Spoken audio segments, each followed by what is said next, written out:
why are women cricketers all-rounders rather than specialists? Does this imply that there's a lot of room for specialists to improve the level of play for any level of cricket that where it's just taking shape, things are just taking shape?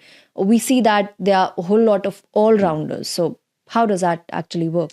Yeah, so if you go back to Test cricket in 1880s, 1890s, you'll see more all-rounders than you do today.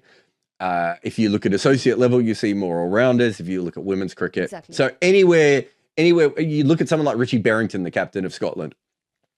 Richie Berrington in 10 or 15 years' time probably is not, his level of bowler is probably not going to be bowling many overs for Scotland. But when they were coming through, having someone who could bowl 75 mile an hour in cutters and was quite athletic and clever was fine. But you don't want him bowling to Virat Kohli, right? Like eventually you need to find your specialist. So it's something that shows you that the women's cricket is still developing. It's something that shows you that we haven't got all the best athletes involved at the moment, but it will probably rectify itself pretty quickly, would be my guess.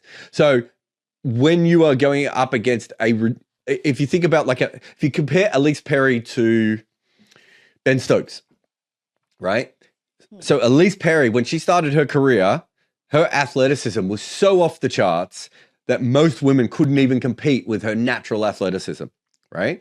Whereas Ben Stokes' natural athleticism is probably close to Ellyse Perry's level, but the people he's competing with are much higher up the chain because cricket has an infrastructure and professionals and everything else on the men's side.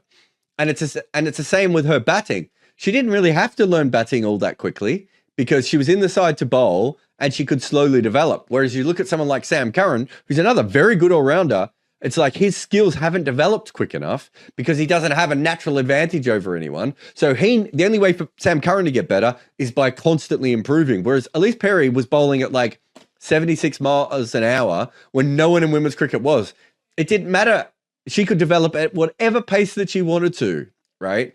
And so it allows you as a player to get in. And then you see a lot of that sort of associate level junk bowling. You don't see as much of it now, but if you go back 10 or 15 years, when I first started watching women's cricket, Charlotte Edwards used to bowl. And there aren't many international cricketers where I'm like, I would have smashed the hell out of Charlotte Edwards' bowling. It was dreadful, right? Charlotte Edwards wouldn't even bowl a delivery for the England women's team now. She'd be playing purely as a batter. And that's just you can't get away with those sort of cheating overs the way you used to. And so women's cricket you're already starting to see that. You're already starting to see some people come through as all-rounders, but they're not quite good enough with a bat or ball anymore. And they're starting to struggle at women's cricket. In 10 to 15 years' time, it'll be really interesting to see how far that development has gone.